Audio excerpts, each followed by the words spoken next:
आज मैं एक्सप्लेन करने वाला हूँ 2021 में रिलीज हुई एक एक्शन एडवेंचर ड्रामा पे based movie the tomorrow war, जिसकी IMDb रेटिंग है 6.6 आउट ऑफ 10। कहानी की शुरुआत होती है दिसंबर 2022 से। अब हमें मूवी के मेन कैरेक्टर को दिखाया जाता है जिसका नाम डैन फॉरेस्टर होता है, जो कि पहले एक मिलिट्री में था, पर अब वो मिलिट्री छोड़कर एक बायोलॉजी टीचर का जॉब कर रहा था। पर डैन अपनी टीचर की जॉब से खुश नहीं था। दरअसल वो एक साइंटिस्ट बनना चाहता था और डैन ने साइंटिस्ट की जॉब के लिए एक इंटरव्यू भी दिया था, पर उसे बताया जाता है कि उसको इस जॉब के लिए सिलेक्ट नहीं किया जा सकता क्योंकि उसके पास इस जॉब का कोई एक्सपीरियंस नहीं है। और डैन ये बात जानकर निराश हो जाता है और अपने घर जाता है और अपनी फैमिली और फ्रेंड्स के साथ बैठकर फुटबॉल देखने लगता है क्योंकि आज उसकी बेटी म्यूरी का बर्थडे होता है। तभी वो सभी टीवी में देखते हैं कि उनके मैच की स्टेडियम के बीच अचानक एक बिजली जैसी चीज चमकती है, जो कि एक टेलीपोर्टेशन होल होता है जिसके अंदर से बहुत से सोल्जर्स आते हैं जो कि फ्यूचर से आए हुए होते हैं। वो सभी 2022 में रहने वाले लोगों को चेतावनी देने आए हुए थे कि आगे जाके 2051 में हम पर एक एलियन प्रजाति जिसका नाम व्हाइट स्पाइक है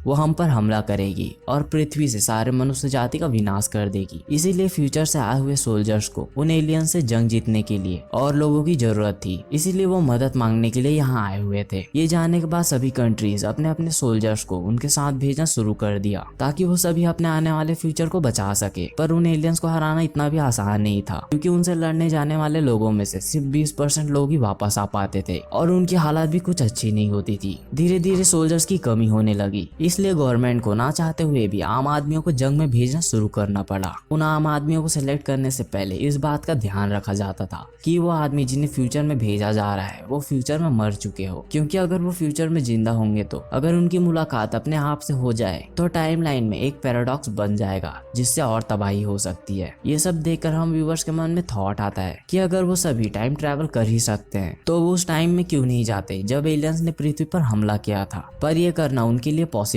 नहीं था क्योंकि उन्हें उन एलियंस के एग्जैक्ट पृथ्वी पर लैंड होने का डेट पता नहीं था। सबसे पहला अटैक रसिया में हुआ था और देखते ही देखते वो एलियंस पूरी दुनिया में फैल गए। भले ही उनके पास टाइम मशीन थी पर वो टाइम मशीन से अपनी मन चाहे किसी भी टाइम पीरियड में नहीं जा सकते थे क्योंकि उनकी टाइम मशीन अभी टेस्टिंग स्टेज में होती है। इसलिए वो सिर्फ पास्ट से लोगों को फ्यूचर में यानी 2051 में ही ले जा सकते थे। उन सभी को जिन्हें फ्यूचर में वॉर के लिए सिलेक्ट किया जाता है उनके हाथों पर एक बैंड लगा दिया जाता है जिसे कि जंप बैंड बोला जाता था। इसी जंप बैंड की बदौलत लोग 2051 में जा सकते थे और वापस आ सकते थे। उन सभी लोगों को फ्यूचर के वॉर में 7 दिन के लिए भेजा जाता था और इस टाइम के बाद बचे हुए सोल्जर को फिर से वापस बुला लिया जाता था। शुरुआत में सभी लोग फ्यूचर की वॉर में बहुत इंटरेस्ट दिखा रहे थे, पर समय बीतने के साथ साथ वो सभी भी डरने लगे क्योंकि वॉर में जाने वाले मैक्सिमम लोग वापस ही नहीं आते थे। वहीं दूसरी ओर लोग इस मुहिम को रोकने के लिए आंदोलन कर रहे थे क्योंकि उन्हें पता था कि उनका जीवन काल बीत जाने के बहुत दिनों बाद ये आक्रमण होगा, इसलिए वो सब इसका विरोध कर रहे थे। पर गवर्नमेंट का मानना था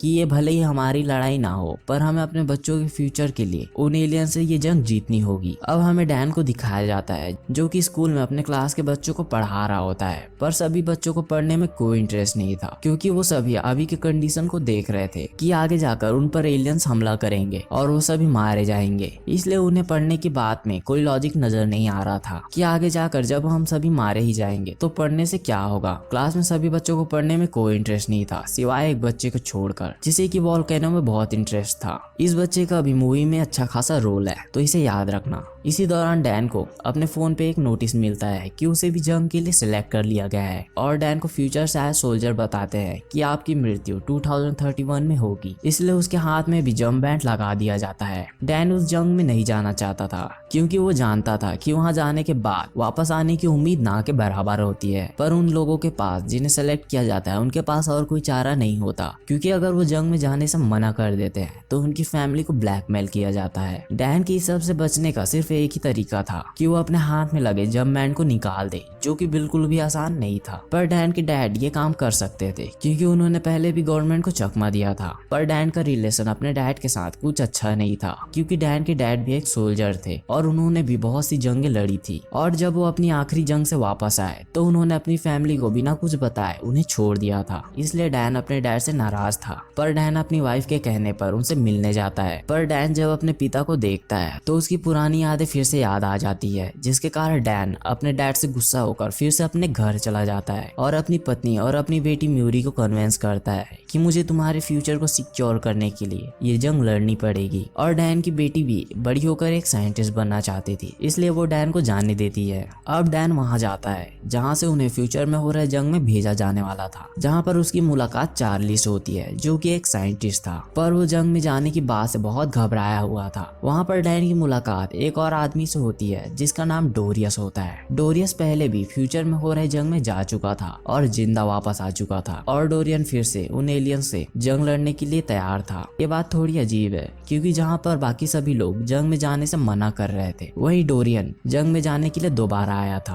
क्योंकि डोरियन को कैंसर होता है और वो वैसे भी मरने वाला था और वो नहीं चाहता था कि उसकी मौत जाया जाए, इसलिए वो उन एलियंस का सामना करने के लिए दोबारा जा रहा था। डोरियन के पास उनमें से एक एलियंस के दांत का टुकड़ा होता है जिसे कि उसने उनमें से एक एलियन को मारकर निशानी के तौर पे अपने पास रखा था। इस दांत का यूज भी आगे मूवी में किया गया है, इसलिए इस दांत को भी याद रखना। अब इन सभी को टाइम जंप कराया जाता है और मायामी भेजा जाता है, पर कुछ टेक्निकल इशू के कारण उनकी लैंडिंग करने की जगह थोड़ी खिसक जाती है, जिसके कारण बहुत से सोल्जर्स गलत लैंडिंग की वजह से ही मारे जाते हैं और बचे हुए लोगों को आगे मिशन के लिए भेज दिया जाता है, जिसे कि डैन लीड करता है क्योंकि उसके पास पहले भी मिलिट्री का एक्सपीरियंस होता है। डैन की टीम को बताया जाता है उनके पास की बिल्डिंग में कैप्टन फॉरेस्टर की टीम फंसी हुई है जिन्हें उन लोगों को बचाना था क्योंकि वो सभी उन एलियंस को मारने वाली वेनम पर रिसर्च कर रहे थे। पर जब डैन की टीम वहां जाती है तो वो देखते हैं कि वहां पर काम कर रहे सभी लोगों को पहले से ही व्हाइट स्पाइक ने मार दिया है, इसलिए उन्हें फिर से कमांड दिया जाता है कि उनके द्वारा बनाए गए वेनम के सैंपल को लेकर वहां से निकलने को बोला जाता है और उन सैंपल को कैप्टन फॉरेस्टर को देने को बोलते हैं। पर ये सब करने के लिए उनके पास ज्यादा समय नहीं था क्योंकि सेना यहाँ पर मिसाइल फायर करने वाली थी ताकि वो सभी व्हाइट स्पाइक्स को मार सके। और जैसे तैसे उनकी टीम मिशन पूरा करती है, पर इस मिशन के दौरान उनकी मैक्सिमम टीम मारी जाती है। अब डैन उस सैंपल को लेकर कैप्टन फॉरेस्टर के पास जाता है और उसे पता चलता है कि कैप्टन फॉरेस्टर कोई और नहीं बल्कि उसकी बेटी म्यूरी है जो कि फ्यूचर में एक साइंटिस्ट बन चुकी है। डैन ये बात जानकर काफी खुश होता है। अब उनका अगला मिशन होता है फीमेल व्हाइट स्पाइक को पकड़ना क्योंकि वो ही सभी व्हाइट स्पाइक की लीडर थी। पर डैन जिस वेनम सैंपल को लाया होता है वो वेनम फीमेल व्हाइट स्पाइक पर काम नहीं करता,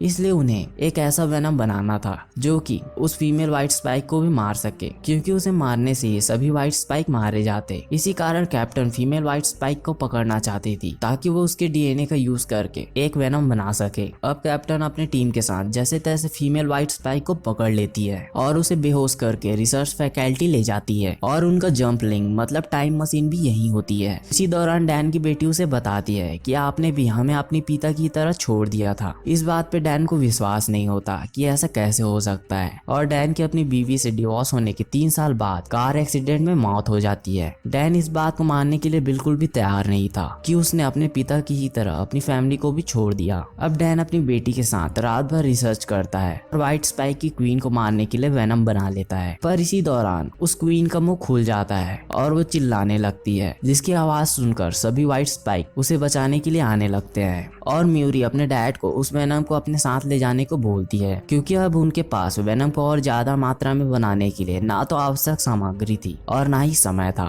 इसी कारण इस काम को करने के लिए डैन को चुना गया था ताकि वो वेनम को अपने साथ ले जा सके और वहाँ अधिक मात्रा में वेनम बनाकर फिर से उसे फ्यूचर में भेज सके ताकि वो सभी व्हाइट स्पाइक्स को मार दे। डैन को यहाँ आए 7 दिन होने वाले थे, मतलब वो कभी भी पास्ट में जा सकता था और देखते ही देखते सभी व्हाइट स्पाइक्स रिसर्च फैकल्टी के अंदर घुस जाते हैं और फीमेल व्हाइट स्पाइक को आजाद कर देते हैं। इन सभी एलियंस के हमले के दौरान म्यूरी डैन की आंखों के सामने व्हाइट स्पाइक्स का शिकार हो जाती है। डैन उसे बचाने की कोशिश कर ही रहा होता है। डैन को फिर से पास्ट में बुला लिया जाता है और डैन के पास वेनम का सैंपल होता है जिसे ज्यादा मात्रा में बनाकर उन्हें फिर से फ्यूचर में भेजना था, पर वो ऐसा नहीं कर सकते थे क्योंकि जब फ्यूचर में व्हाइट स्पाइक्स ने हमला किया था तो उन्होंने वहाँ की जंप लिंक यानी टाइम मशीन को भी तबाह कर दिया था, इसलिए अब फिर से फ्यूचर में जाना पॉसिबल नहीं था। इसलिए डैन अपने घर जाता है और अपनी पत्नी को बताता है कि मेरी मुलाकात वहाँ म्यूरी से हुई, उसने ह्यूमैनिटी को बचाने की पूरी कोशिश की पर मैं उसे नहीं बचा पाया। तभी डैन की वाइफ उसे आइडिया देती है कि हो सकता है जिस प्रॉब्लम का सोल्यूशन हम फ्यूचर में खोज रहे हैं वो पास्ट में ही हो। व्हाइट स्पाइक सबसे पहले 2048 में दिखे थे, पर वो कब आए और कहां से आए इसका पता किसी को भी नहीं था।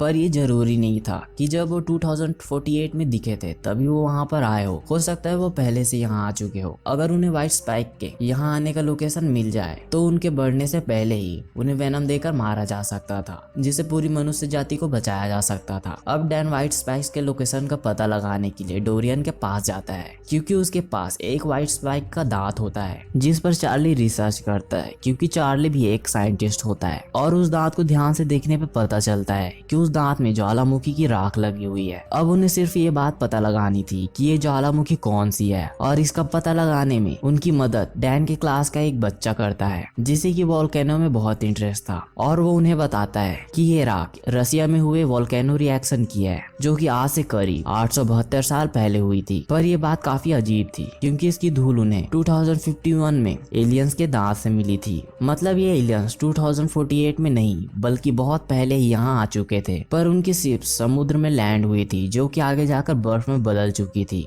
यही कारण था कि तब वो एलियंस हमला नहीं कर पाए, पर ग्लोबल वार्मिंग के कारण धीरे धीरे बर्फ पिघल गई और वो क्रीचर्स 2051 में बाहर आए और अपना आतंक फैलाया। अब उन्हें उन एलियंस को रोकने के लिए फ्यूचर में जाने की जरूरत नहीं थी, बल्कि वो सभी एलियंस पास्ट में ही थे। पर ये सब महज एक थ्योरी थी, इसलिए उनकी गवर्नमेंट उन्हें रसिया जाकर बर्फों में ब्लास्ट करने का परमिशन नहीं देती। पर डैन की टीम को किसी भी तरीके से उन क्रीचर्स को रोकना था। उन्हें रसिया ले जाने का काम सिर्फ एक ही आदमी कर सकता था और वो डैन के डैड थे। जाने से पहले उन्होंने फ्यूचर सोल्जर्स की मदद से बहुत से टॉक्सिन्स बना लिए थे। अब वो रसिया की बर्फीली वादियों में पहुंचते हैं और बहुत देर खोजने के बाद उन्हें उन एलियंस की स्पेसशिप मिलती है। अब उनके पास सिर्फ दो रास्ते होते हैं, या तो वो इस स्पेसशिप को सबूत के तौर पर गवर्नमेंट को बता दे ताकि वो कुछ कर सके, पर इसका कोई फायदा नहीं था क्योंकि ऐसा करने से सिर्फ डिबेट ही होना था कि ये सही है या गलत। और दूसरा रास्ता था कि वो सभी व्हाइट स्पाइक को वेनम देकर मार दे, क्योंकि वो सभी एलियंस अभी हाइबरनेशन में थे। उनकी स्पेसशिप की जांच करने पे पता चलता है कि व्हाइट स्पाइक्स यहाँ आए नहीं थे, उन्हें यहाँ पर लाया गया था, जिन्हें कि मनुष्य की तरह ही दिखने वाली स्पीसीज यहाँ लाई थी ताकि वो स्पाइक्स की मदद से इस प्लेनेट को खाली करवा सके, ताकि वो मनुष्य जैसी स्पीसीज यहाँ पर राज कर सके। अब डैन की टीम सभी स्पाइक्स को वेनम देकर मारना शुरू करती है और म्यूरी के बनाए वेनम से सभी स्पाइक्स मरने लगते हैं। पर मरने वाली स्पाइक्स की आवाज सुनकर बाकी स्पाइक्स जाग जाते हैं और फीमेल व्हाइट स्पाइक भी शिप से निकलकर बाहर भाग जाती है और सभी मेल स्पाइक्स भी शिप से बाहर निकलने की कोशिश करने लगते हैं। इसलिए डोरियन अपनी जान का सैक्रिफाइस देते हुए खुद को TNT के साथ विस्फोट कर देता है, जिससे सभी मेल व्हाइट स्पाइक्स मारे जाते हैं। पर फीमेल व्हाइट स्पाइक फरार थी, जिसे पकड़ने के लिए डैन उसके डैड के साथ बाहर जाता है और आखिरकार उसका सामना उससे होता है और उनके बीच क्लोज फाइट होती है,